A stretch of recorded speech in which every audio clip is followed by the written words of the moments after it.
My name is Kyle, and welcome to another episode of Frame by Frame, a series dedicated to the craft of filmmaking. Now, by the time this video goes live, it will have been almost 20 years since my mom cringed at this line. Hey, why don't you stop dressing me up like a mailman and making me dance for you while you go and smoke crack in your bedroom and have sex with some guy I don't even know on my dad's bed? My brother and I couldn't help but laugh or shock because South Park was a show that didn't give a shit or a goddamn who it offended. It had courage and fart jokes. In 2 decades, South Park has shifted from farce to satire, from an A-B plot structure to single plot episodes. But starting in season 19, South Park became a radically different show, shifting from episodic to serialized storytelling, a decision that echoes a quiet but massive evolution in the television industry. But before we talk about what that evolution is, we need to understand the difference between episodic and serialized TV. Episodic shows tell stories that usually span an episode or two. The conflict has to be resolved within this time frame, and there is little to no continuity between episodes. Which means when Kenny died, and died, and died again,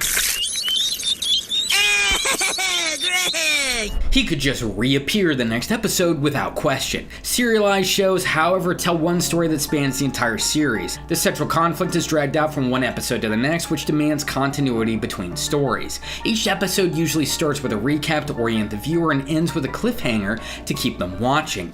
Examples of serialized comedies include Gravity Falls, The Increasingly Poor Decisions of Todd Margaret, and Silicon Valley. I'm gonna go find some hoes to prioritize behind you.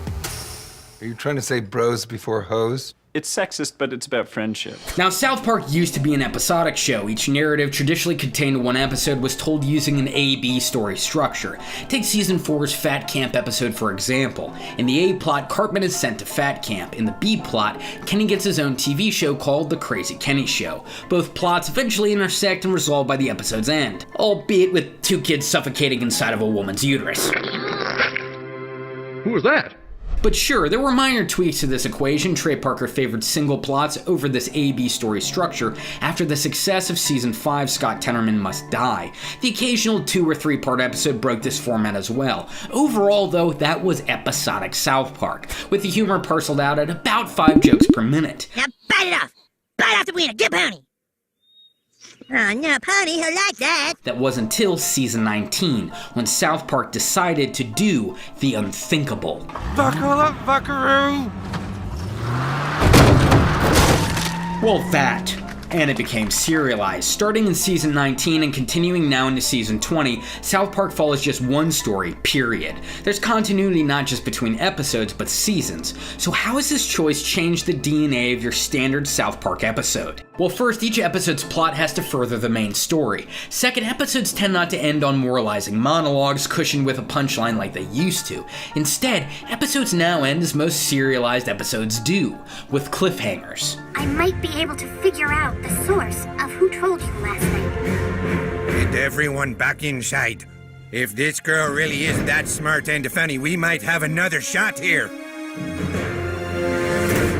Third, South Park's average jokes per minute has dropped. Slightly. The reason for this is the same reason why there are so few serialized comedies that work. You see, TV comedies have to maintain a high joke output. It's the norm, you're used to it, and if they don't do it, something's gonna seem a little bit off. Now by high, I'm talking 5 to 7 jokes per minute. So if one script page equals 1 minute of screen time, that means on South Park, Trey Parker and the writers used to cram in about 5 jokes per page. Don't forget though that Trey Parker and Matt Stone are telling a much larger story now, which requires more exposition. This extra information eats up the page, leaving less room for jokes, an inevitable dilemma that kills most serialized comedies. But if South Park averaged 5 jokes per minute in its episodic days, how many is it averaging now? Surprisingly, not much less. I calculated this season's output to be 4.58 jokes per minute, only 0.42 less than before. Not a big drop, especially since Trey and Matt liven up the added exposition with absurd voice acting, which for them is nothing new.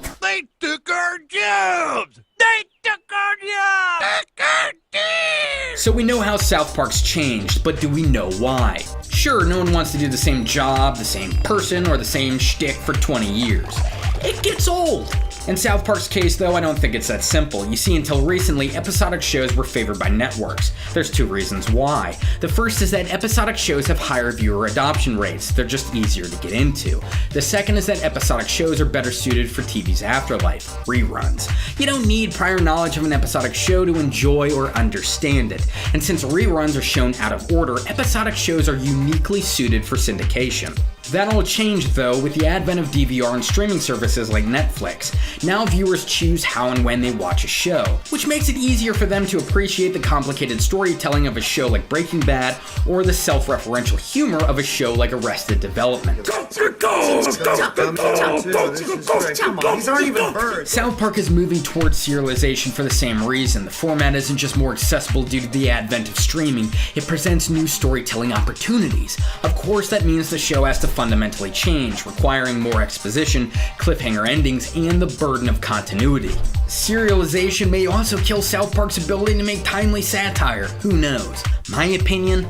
Well, I think the key to South Park's continued success is that it just remains the heartfelt, inclusive show we all know and love. He was a good friend, and I'll miss him. He was very brave. He risked his life so that Mephisto could live. Yeah, and now he's a frizzy pop.